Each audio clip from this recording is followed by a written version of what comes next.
The views expressed are solely those of the individuals providing them and do not reflect the opinions of the Team Sock Passe podcasts or their respective affiliates or sponsors. This episode is sponsored by LS Cream, the perfect blend of spices and tradition inspired by Haitian cremas. Please drink responsibly.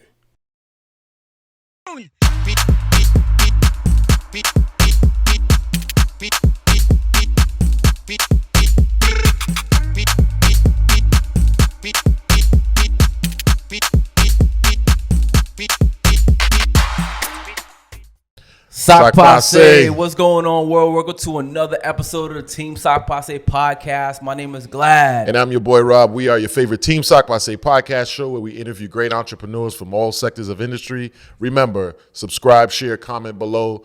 Subscribe, share, comment below. Glad, tell them who we got tonight. Oh, man, this is our first podcast interview of 2024. Happy New Year. Happy New Year. Happy New Year. Y'all probably going to see this in February, but Happy New Year. Yeah. New background and all of that. But we're starting it off, guess what, with business credit. And we found another person who is an expert in business credit. Is going to help us find this funding for your business. You know what I'm saying? We're here with our brother Jaron Hicks, all the way from Maryland. My brother, we appreciate you for coming down, coming up. Thank you, man. You know what I'm saying? Glad Appreciate you, my brother. Glad to be here. You know, No doubt, For man. real, for Speak real. to the people, man. Let them know. Let them people know a little bit about you. All right. So, well, first of all, if y'all don't know, like he already just said, my name is Jaron. I'm out of Maryland, and I'm here to pretty much teach everybody the things that are not taught in school. All right, and that's about financial literacy. All right. One of the things we're not taught was about credit.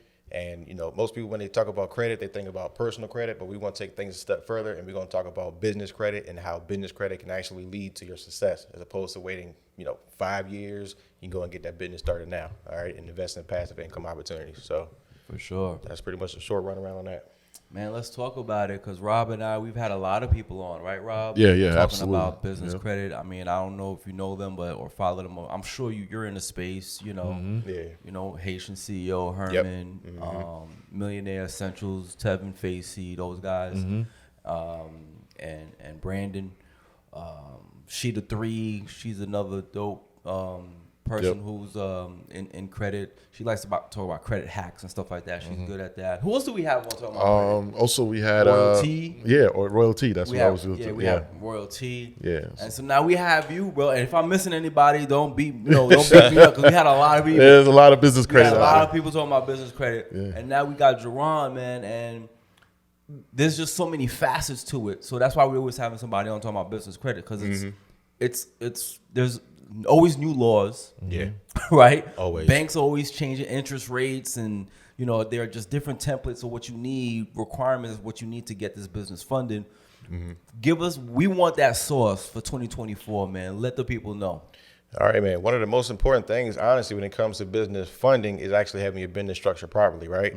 Most people, the first thing that they do is they say, okay, I'm going to start this business. Let me go ahead and file, get my LLC, right? But the problem with that is there's so many things they might do. They're going to put down their own personal address. They might use their personal phone number, but those are the things that's going to actually cause you to not look credible. So, obviously it does start off with your personal credit. You can't go out there. I mean, think of your personal credit as the foundation. All right. So you say you're trying to build a skyscraper. You can't build a skyscraper on, like a plastic stand. Right. So, you want to make sure you don't have no negative items, no collections, no charge-offs, no late payments. That's going to be like the foundation for it. But I mean, it's just, that's going to be like the basics on it right there. But, Right. So So no money, or you start up your business, you're not making any income. So they're gonna pull your credit off from your personal. Yep. So your personal's got to be clean. So how many credit cards does somebody usually need to have? 2, 3? What's the score? What does the score need to be? So typically, I mean, on average, they will say the score is about a 680. All right, that's not an all set number because most people just know about the traditional banks. Navy Federal, Truist, Chase, PNC, Key Bank.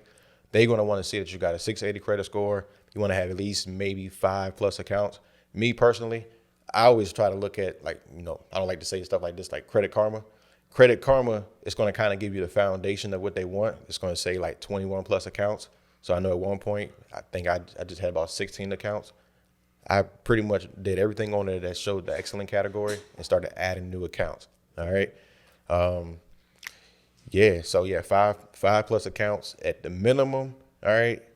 5 accounts.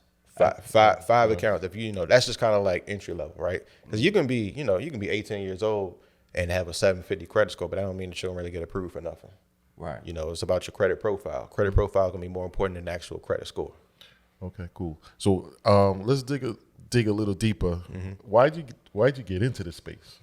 Well, thing is, I started out actually really young, right? So I'm 35, turning 36. I almost forgot my age, man. But they say like when you get older, you know, your age, yeah. So I bought my first house when I was 21. All right. Wow. So buying my first house at 21, you know, I didn't really know exactly. I didn't really know about credit. I guess I got lucky, right? So the first time I was 20 years old and I got denied. It wasn't until my lender pretty much told me what it was that I needed. I didn't get denied because of my credit score. I got denied because of my credit profile. I didn't have no positive accounts. I didn't have no, no like, what is it called? Trade lines. It just, I think I had like one credit card account and that was it, right? So having good credit, buying the house, knowing the blueprint, and then actually messing up my credit, not really knowing exactly what was going on, how the credit process actually worked. The story behind it is I actually, talk about this all the time. I had a crazy ex that actually came into my house and she destroyed, she destroyed my truck, right? No way. So she destroyed the truck. She claimed that she left something she claimed that she left something in the house, which is a remote control, right? But that was her excuse to actually, come back in the house, right? So she destroyed the house. The insurance company gave me a check, which is cool, right? I'm just kind of like, this is a long story short, right? Now the issue, because during this process, I fell behind on some of my bills. I wasn't making a lot of money, right? I was making at this time like $14, $15 an hour. So having my credit score drop to, low 500s, going to his dealerships trying to get approved for a new truck, and they're basically telling me, yeah, you're not approved. They're denying me. So I'm thinking to myself like, wow, this is crazy. It's not even my fault, right? So that right there being like a learning lesson, and then let's say I just knew that I never want to be in that situation ever again, right? So fast forward a couple years later, I went on ahead and just felt like, okay, let me go ahead and fix up my credit. So I learned a lot, all the ins and outs of, credit, how, just how to really basically have a 700 plus credit score, right? The blueprint on that. So fast forward 2020, pandemic happened, right? They cut overtime at my job. Mind you, I was making good money. I was, 6-figure income, right? So I was getting the process of buying a house. And as I'm buying a house, they, like I said, pandemic happened, they cut overtime. So when they cut the overtime, now overtime is actually calculated into your expenses for when you get approved for a home, right?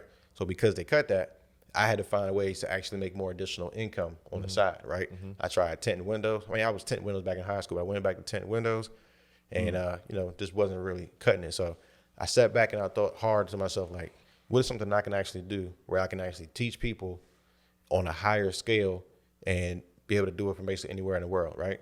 So thought long and hard and just realized, wow, credit. This is the time everybody's messing up their credit. They're losing their jobs. They're losing, like I said, cutting back on hours. So I actually got into it just with the personal side, started fixing credit, started studying and learning everything, YouTube, Google. And then when we got to the business side of it, I realized the benefits of business, Right. Business, not having no money, like being able to start your business without using your own money, what we call like other people's money. And just, when I really figured out that you can really go and get like $100,000, or even some banks that say 50K with no docs, even on like a brand new business, that's when I realized I was onto something. So I wanted to be able to teach people how to leverage their credit to be able to invest in passive income opportunities. Wow. So did you have when you were like back then at 21, 22, you had your first home. Was there any kind of influence of buying a home? Because the average 21-year-old does not think about, I want to buy a crib. And then Yeah. So actually, I mean, it might sound crazy, but no, there wasn't really nobody. But I don't know. I just had this mindset, and the mindset for me was like I didn't want to actually have to put money into renting, and I felt like if I got into that situation, I would never be able to get out of it. You know, renting, that's 100%. You know, 100% interest. Absolutely. So I don't know. Like I said, I never owned an apartment, never rented. You know, and I just know, like I said, my parents, you know, they had a nice house, and I just kind of like wanted to follow their footsteps, and end up getting in here. But yo, that I gotta say, man, I commend you at 21 to have that foresight on wanting to buy a home. Yeah. You know, when it comes to business credit, bro, you know, there are so many, I guess, requirements. What's that one requirement that you would say that would take a business owner over the edge to get the green light to get qualified for some business credit? What's that one thing the banks look at? I mean, it's hard to really say one. They really look at like three different things. I mean, you know, your revenue is a big, you know, a big factor in it too. Because I mean, I see people that get approved with even like a 550 credit score, but they making 40, 50K a month, right? Versus somebody that, you know, like I said, the opposite way around. You know, you have good credit, but you're not making a lot of revenue, can also get you denied. All right. You know, it's credit, cash flow, and collateral, right? Those are like the three things, right? That they pretty much are going to be looking for. But there's a lot of businesses that are in high risk industries, such as like trucking, real estate, even like credit repair, not putting down the correct NAICS code. Like if you put your business as a high risk, you know, and like for instance, like me, you know, I put down as marketing or consulting. Marketing and consulting, they consider that low risk. That's not going to be a red flag to these actual banks. All right. But I mean, I can't really say it's one thing in particular because it's, like I said, I would say it's a mix of three different things. So let's just use us as an example. Would we be considered a low risk or a high risk, like a media industry, like a podcast industry? This would be considered low risk. It would be considered low risk. Okay. All right. But the revenue on the revenue end, there's more. I guess we would have to show them sponsorship. Yeah. Like dollars. Yeah, because a lot of times so it depends on what kind of lenders you go to. You know, if you having a lot of, like say for instance, like let's just go back to the deal like real estate. Real estate, the reason why they consider it high risk is because you might make $100,000 off of selling a house where you might not make nothing for the next 2 months, right? E-commerce, you have a whole bunch of small purchases. You might get 200-300 purchases in a month. They would rather see that as opposed to, you know, 30K this month, 20K this month, 50K the next. It's not consistent. You know, it's not consistent. So that's really kind of like how they would do it. Okay. But it's like I say, like with credit repair, I guess it's a lot of people that just, you know, they're not paying their bills on time. You know, Let's talk about that too, because even though that, you know, banks are lending, the economy is up and down, shaky. Let's talk about the fact that are the banks now requiring more? Because I'm hearing a lot that, you know, even though they're granting access and giving the green light to these businesses, but these businesses are not paying these loans back. And so what are your thoughts on that? Yeah, I mean, it's definitely getting more difficult because, you know, I mean, just even when you take back to like the PPP loan, right? Everybody heard about it. They was taking advantage of it. And they was like, yeah, we're not going to really take advantage of that. So things that like may work today, they may not work, you know, once everybody gets the green light of it. You know what I'm saying? Even just like when it comes like the credit repair, there was like specific hacks that could actually work to, you know, like workarounds to get approved real quick. But when they find out that that's what the case is, they want to shut that stuff down. So yeah, they're definitely, you know, these underwriters. Matter of fact, I actually found this out that like an underwriter, when they working on your loan, and for some reason if they get you approved and they feel like technically you shouldn't have been approved, they actually can go to jail for that. Like what are some of the, like when you say it's a mistake on their end, the decision was made primarily because, I made a mistake. I overlooked their bank statement for the month of whatever.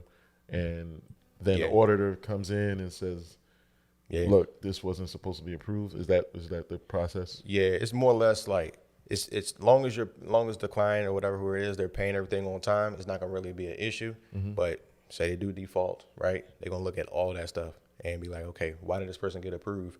You know, this money, like it could have been a situation where like right before like their bank statements, they had a large deposit of say $60,000, right? It just came out of nowhere, right? That could have been money they borrowed from somebody else just to make it look like they had money in their account. That's something that could have been like overlooked. So, you know, it's, yeah, yeah. I want to touch base on that because even like buying a home with mortgage, like let's say somebody gives you $50K cash, you deposit in your bank. There's a trail that the underwriters are asking for? Yeah, so there's a lot of cleanup money. Yeah, like even like I said, like even like when I was buying my property, right? They were really looking at everything. And at my time, like I said, I was running my credit repair business, and they was going to track any transaction that's above $900. So that's why for the longest time, for anybody, if you're watching this and you got your credit repaired by me, my prices was $898 back then. I kept it $2 below the mark because I didn't want them to they tracking everything. It's just so much paperwork that goes behind it. But I mean, yeah, the whole process when they checking everything out, yeah, because I mean people are going to take advantage. Hey, grandma, grandpa, can you send me this money? And they need to see this money in my bank account. They're going to track everything. We transferring money from one account to another account. Even when it came time to like when I closed on my house, right? I had the car. I mean, I had a Hellcat, but I wanted to go ahead and pay it off. They was like, don't pay it off. Don't pay nothing off. Just bring the extra money to the closing table so that you can actually, they gonna pretty much take it and pay it off themselves. Oh, okay. Right. Yeah. So let me ask you this question. Being that it's requiring more for the banks are requiring more for individuals and businesses to get access to the money now, to get the green light, right? What are some key things? So if, let's say they got the data, but the business is not bringing in enough money, and they get the money, they get 20K, 30K, 40K. What are some turnover businesses, some good businesses that somebody can invest to kind of flip the money to make sure that they can pay the money back? Well, that's a really good point right there. Listen, before we even get into that, one of the things that you want to make sure that you do before you go out and actually get funding for your business, you don't want to get funding for a business or just get funding and then just go out and let me just go buy a car, right? You want to make sure that you get it for things that can actually make you money, all right? So if you're going to go get funding, you can invest in things like, e-commerce, right? Use that to buy inventory, whether it's going to Costco, getting some water, and you got to have all this stuff planned out, right? Digital products. I'm a big guy on digital products, ebooks, courses. You make money in your sleep, right? It's a low startup cost. It just really just rolls down to your actual marketing. And you can actually use your funding to pay for ads, get get people into your website, yeah. Dang, let me see. I mean, it's a lot of them, self-storage. I know a lot of people talking about the self-storage. You ain't got to worry about tenants. And how about trucking? Is trucking still the wave or it's not anymore? So I have a lot of people in the trucking industry. A few prices are going up. I get a lot of people that are like, this isn't really working. So they try to find ways to maybe start, teaching other people how to actually get into it. Because I'm telling you, I get it every single day. Hey, I'm in the trucking. It's not as it used to be, but it's just harder because truckers, these lenders, they want to see that you're making at least 40, 50K a month, right? Wow. Which is a lot, right? Wow. So, okay. Yeah. So, yeah, I think the trucking industry has changed, but it's still you running your own business. So it's still nothing like that, I would say. Wow. So like if you're talking to the entrepreneur who has, let's say, they're the entrepreneur with like 3 or 4 different businesses. For example, they got a tax service, podcast. They got a trucking service, and they got a billing. They do billing. So all 4 different names, but then they want to go to that one institution, one bank, to try to take out a loan. Is that feasible as well? Like, you see all these income from 4 different areas. Yeah, so basically each LLC, you can treat it as, the way I like to tell people is treat it as if it's a separate social security number. Because you can actually, like one person, you can go out there and get, there's no law against it, there's nothing against it, right? You can get 4 or 5 different LLCs. You could put your first and last name, enterprises, and then you could actually get, say for instance, if you are in an industry that's considered high risk, right? Say it's trucking. You could go and get funding from another LLC, and you can pretty much put it down as stated income. Because obviously, if you start a brand new business, you haven't made no money in that company yet, so it's going to go off of your stated income. And technically, you can use the funding from another company, whether it's marketing, consulting, and use that to kind of help fund the business that you're really trying to get off the ground. So you got S corps. Most people start out with LLCs, but once you start making like over $1 million in the businesses, that's when people start transferring over. An important factor in there too is most people don't realize this, but you want to make sure that you're paying yourself in your business. All right, put yourself on payroll, right? That way, when the banks come to you, and all they got to do is see either 3 months of bank statements, 3 months of pay stubs. You can link with a company called Plastique with ADP. Make your revenue be consistent so that the banks are not going to, so the banks do not deny you. Got you. What do you prefer? Credit unions or the more so bigger banks? Do you work with both? And what do you prefer? Yeah, so a lot of people always talk about like Navy Federal. I love Navy Federal mainly for like the personal side because they're more like a relationship bank. Okay. A lot of the big banks, they want to deal with, big corporations, all right? Big corporations. So if you have a lot of income and a lot of revenue, those are the banks that people will go to, but there's a thing out there that's also called alternative lenders. Those are the banks that people don't really know about, right? Those are, they're banks that they go off, they got different metrics. They're not requiring that you got to have a 680 credit score. It's just what we was talking about earlier, the 3 C's, cash flow, collateral, or credit, right? If you got good credit, you may not need as much cash flow. So I use a combination of both of them, honestly. Credit card stacking and alternative lenders, Speaking of credit card stacking, I asked Haitian CEO this question, Rob, remember? Oh, yeah. I was like, Herman, how many credit cards do you have? How many credit cards do you have? But I show it all the time. It's a stack like this. I don't think I've ever counted it, but I got pictures where I show all the time. So it's a stack like this. Got you. All right. So I don't know what's that. I never counted it physically. But About I don't know, maybe 15, 20? Probably about 30. Power about 30. Maybe some more. I'm not sure. Got you. And how many businesses are you using with that 30 per se? So it's I got 3 businesses that I'm using with that. Matter of fact, I know it's more than 30 because 14 of them are actually American Expresses.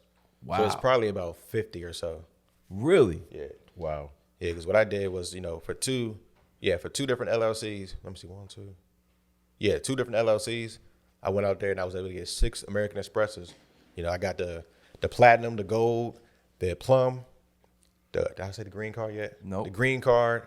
Then there's another one. I forgot what it's actually called. I think it's like I don't know if it's like a flight kind of deal, something like that. But I got that on both of my LLCs. So it was 6, and then 2 on a personal. Wow. How are you managing? How do you manage this? Sometimes when I go out and I get credit cards, like I don't necessarily use them, but I do it so I can figure out what the process is, so I can go out and teach other people how to do it. Oh, okay. Gotcha. Like even like for a perfect example, right? There's a website you can go to. It's called Credible.com. So I went on ahead, and what Credible does, it's like like a debt consolidation kind of deal. You're not debt consolidation where you're like messing up your credit, but say for instance, if your credit cards are maxed out, right? You got $20,000 in debt, or another card got $5,000 of debt. You can actually, this company will basically pay off your credit card debt. So say you want to get a loan for say $50,000, they'll take 50% of it and say $25,000. They'll pay the $25,000 in credit cards and then give you $25,000. So what that's going to do, if credit card is on your personal side, it's going to mess up your DTI, your DTI, your credit card utilization. if your credit card utilization is maxed out on the personal side, that's 30% of your credit score. So that's 165 points. So this is going to be good if you got your credit cards maxed out, because now you can pay your credit cards off to where there's no utilization. Now it's a loan that you're paying off, and now your credit score can jump, 165 points if you had it maxed out. So those are like some other things you can do. And at the same time too, that's going to be a trade line that's going to also help you boost your credit score, because it's going to report on your credit. So you're kind of saying like use these agencies to your advantage to help flip and pay off to take care of your debt, and then take that money and flip it to get for the business. Yeah, it's just more like in a situation like if you have to, realistically, I mean, you want to use credit cards, or you want to use your loans to actually make you money. Like, I'm just gonna give you like a perfect example, right? So I had a client, this is like one of my favorite clients actually. Her name is Jessica, right? She I was able to get her approved for a $50,000 credit card. So she was in like the healthcare kind of industry, so she didn't really know exactly what she wanted to do. So my idea for her was to listen, go ahead and get a vending massage chair business, right? So I told her to go to massagechairstore.com. She was able to talk to the vendors, and she was able to get 20 vending massage chairs. Each of them was costing about $2,500. So she got the vending massage chairs, told her to reach out to these different suppliers, like different people that's going to, allow you to put it in there, whether it's malls, casinos, rest stops, barbershops. And just from her doing that, some of the lower locations, like the not so much revenue or traffic driven areas, was bringing about $700, where some of the higher, rest stops, bringing in $1,300. She was basically bringing in $20,000 a month just in passive income off that $50,000 credit card that she had. And I just told her to go out there and find somebody that can go ahead and manage them credit cards. Manage them chairs. $5,000. Now she's got a passive income of $15,000 a month. So mind you this, you got 15, 30, 45, 60. In 4 months, you had 60,000. You borrow 50K. Now you're up 10K, but now you got a passive income basically for the rest of your life, but you're using other people's money. Wow. So a vending massage chair. Vending massage, yep. Wow. The ones you just put the quarters Right. Yeah, something similar. And they have them in the malls sometimes. They have them in the malls, yep. So those, I really did not know those were vending. Yeah. Vending chairs. Yeah. It's the small things and stuff that you see all day, every day. Like, I never knew how people really made, like, the point of, like, what is it, ATMs, where they charge the surcharge fees. Right, yeah. Yep. Now I get it. Now it makes sense. They put them out there now. ATM is going to require a lot more work. You got to have like this high insurance. You know what I'm saying? You're dealing with money, so startup costs is going to be probably 4 or 5 times as much. You're not going to get as much like what do you call? You're not going to get as much return on the investment. I don't think that's the term I'm looking for, but it's once you get it going, you're pretty much set. Yeah. Wow. Where do you think this credit industry, banking, is going for this year and the next couple of years? There's a lot of talk that they're trying to like really get rid of the credit bureaus. I don't know if it's ever going to happen. I've been hearing this especially for like the past 2 years or so. Yeah. Because it's getting. I mean, I don't know. We're what, $34 trillion, and yeah. I mean, you know what I'm saying, some crazy numbers. Yeah. Like, how long is this thing gonna keep going? I think it's gonna be an ongoing thing. You think so? Okay. The money is changing. I was just thought about this the other day. Last time, I can't think of the last time I actually used actual cash on my wallet to go and pay for something. Yeah. It's like this, you just swipe your card, credit. People you take your phone and you can just push, type it against something in the spending.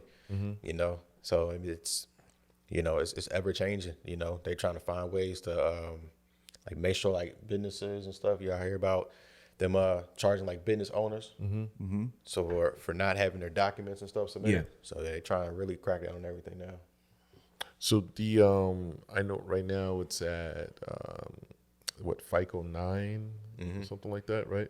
So with that being said, we're surrounded by so many business credit. Like a lot of people here, they came onto this platform, they spoke. Now these credit bureaus, I was just thinking about it. Are they looking at let's say our people? Because our people, now everybody on social media is talking about business credit, business funding.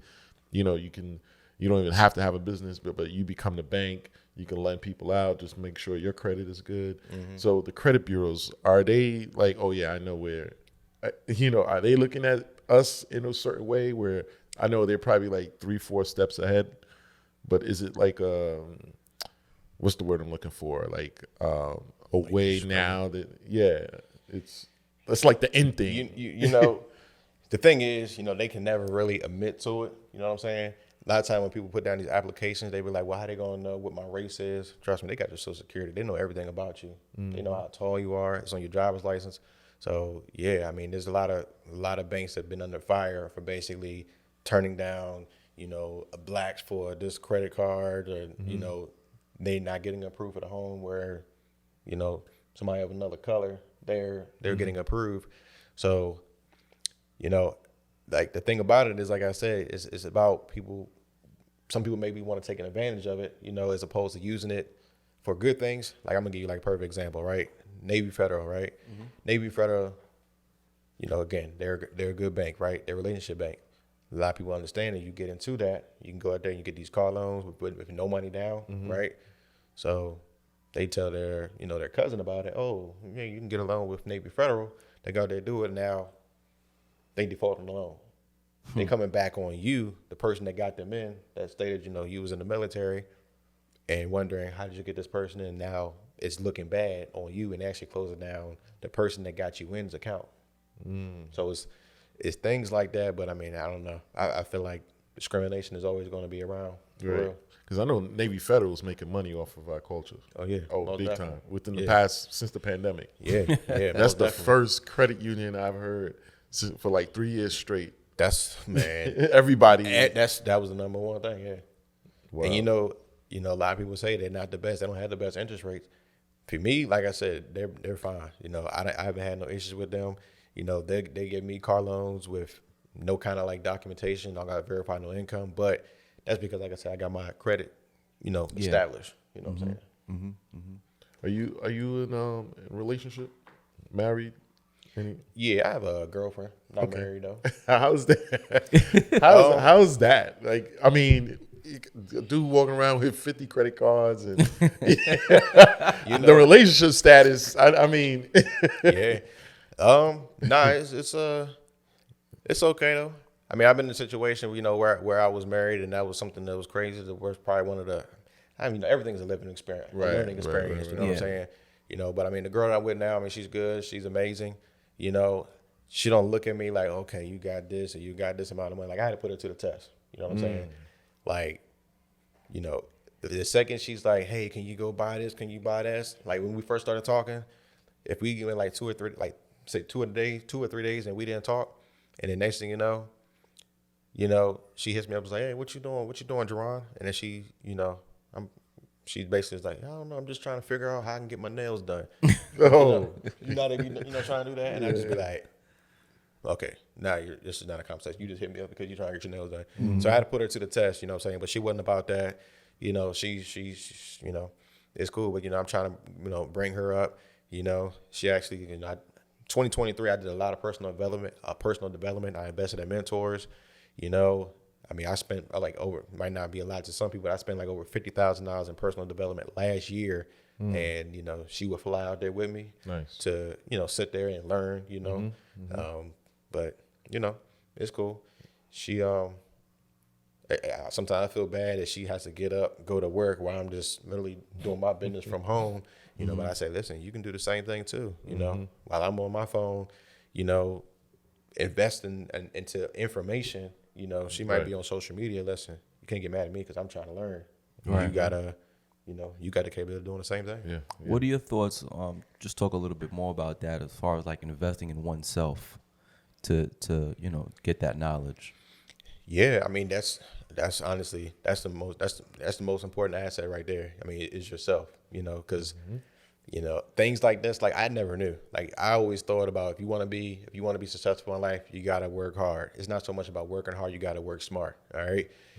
One person can only do but so much, right? You only can work, some people want to work 80 hours in a week. You know what I'm saying? I used to do that. I was a network tech for Comcast, and I'd be up, I got a call at 2 or 3 o'clock in the morning. I ain't gonna lie. I was happy. I was happy. I mean, I was mad at the time, but you know, when the paycheck came, Right. you know, I was good. But I was thinking that, you know, work hard.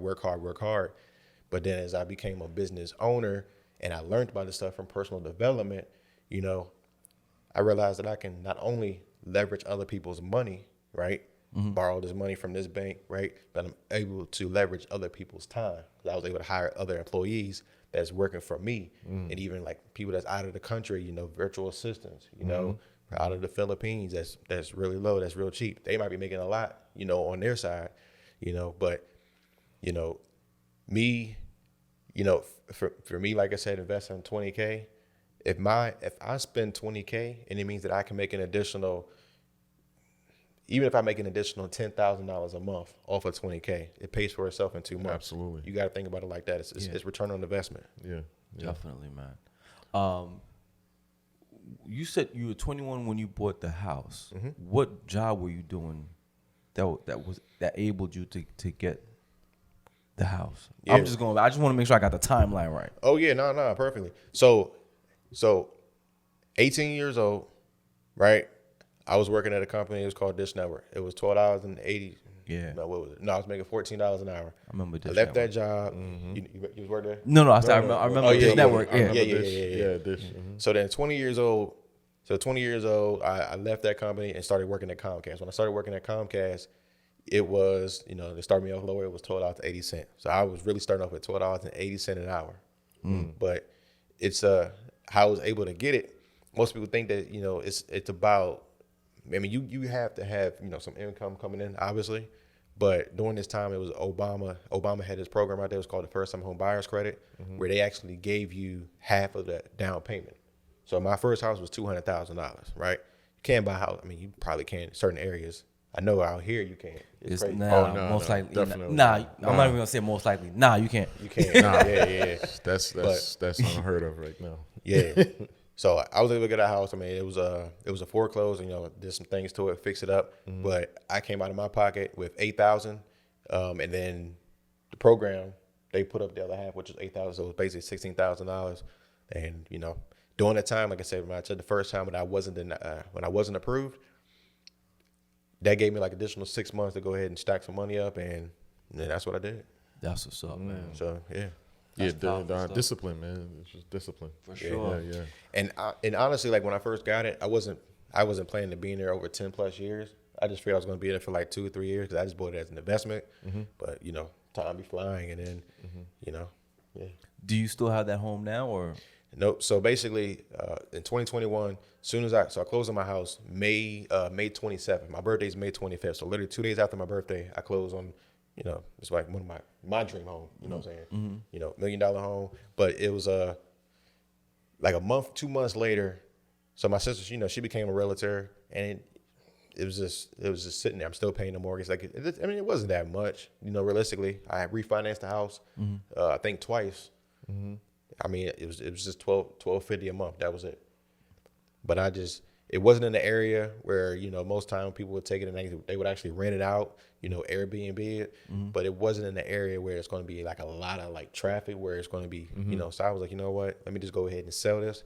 And at the same time, I had actually it was over $150,000 in equity. So from it being at $200,000, when I sold it, it was $350,000.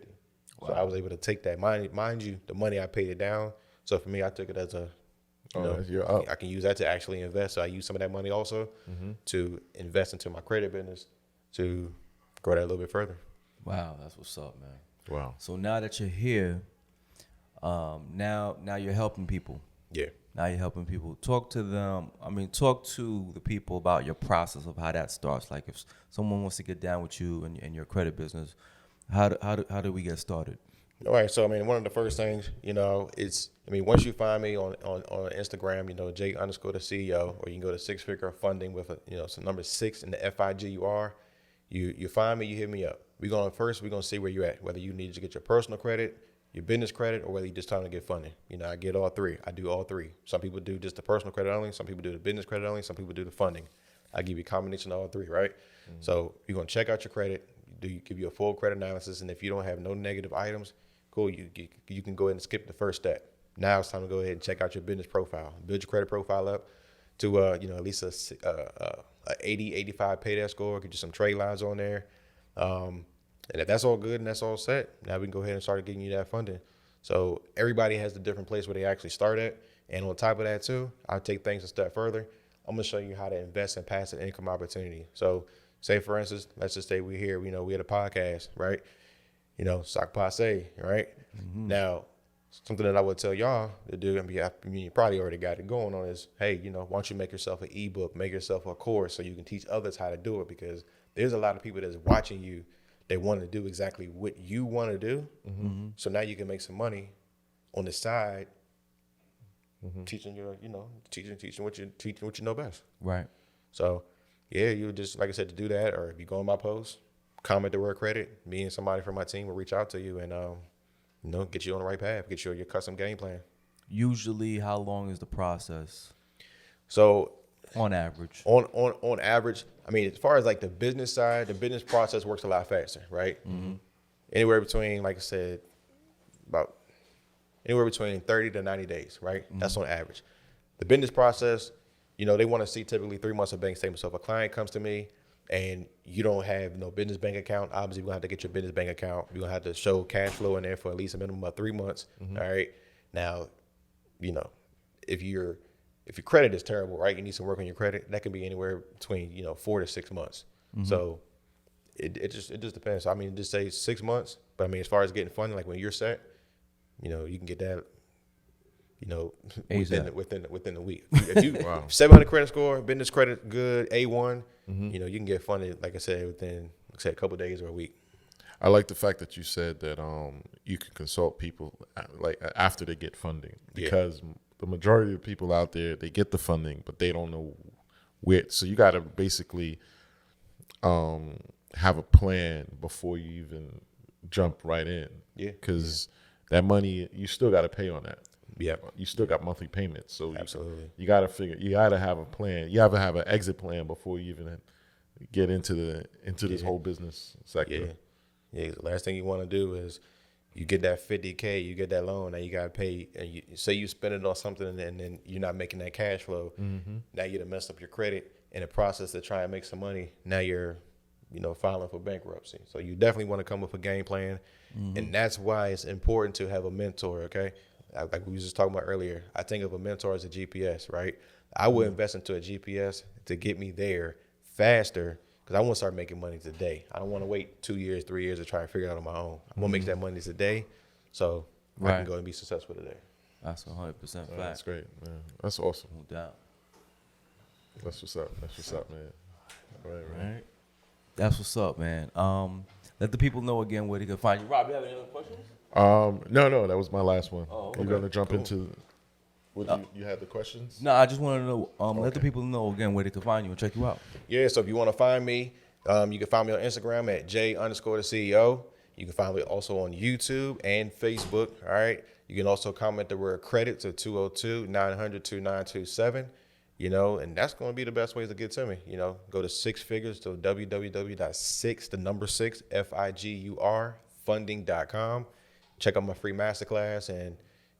Just shoot me a DM and, we're going to get you right. No doubt. Rob, housekeeping items. And before I say that, he came from Maryland. I appreciate you. Facts. Definitely. Thank you so much. That's a good 4 hours right there. Shout out to all the DMV people out there. Shout out. Yeah, man. Thank you so much, man. Housekeeping items. Thank you. Team Sock Passe. Remember, Team Sock Passe on all platforms, Team Sock Passe on YouTube. Also, sponsorships. Thank you for Roots of Brooklyn. We appreciate you. Mm-hmm. Also, Sweet 100. We appreciate you. And that's it, man. Team Sock Passe. Any last words? You want to give the people a gem before you're out? I think I probably should. Mm-hmm. Listen, this got to be the best one right here. Listen. Personal development. We talked about this earlier. Invest into yourself, okay? Listen, I got a tattoo right here. If you can see this on the camera, all right? It says no risk, no reward, right? A lot of times, especially our people of the color, right? We're scared. Everything is a scam, right? Some people in the credit space, they're going to say it's scared about making money, right? So you change your mindset, right? Mindset is everything. You know, just because you might have lost some money before, you got to keep on going. All right. So don't let your past failures reflect your future. Continue to invest into yourself. You know, you're not going to always make a win. All right. Think of all the most famous people out here, you know, they don't all won some money, then lost some money, you know, different with a business. You know, it's going to be like a roller coaster. All right. You might get to a point where it's real low and you learn from that. So just make sure you invest in your, personal development. You know what I'm saying? Nice. Somebody's going to know all the stuff and, again, take that risk because that's big. Yeah. That's big. That's powerful. A bar right there. That's definitely a bar. Jay, man, we appreciate you again. Definitely. Look out for this brother. Great information. He's gonna help get you that business funding that you guys need. And you dig? Team Sock Passe, we out. LS Cream, the perfect blend of spices and tradition inspired by Haitian cremas. Please drink responsibly.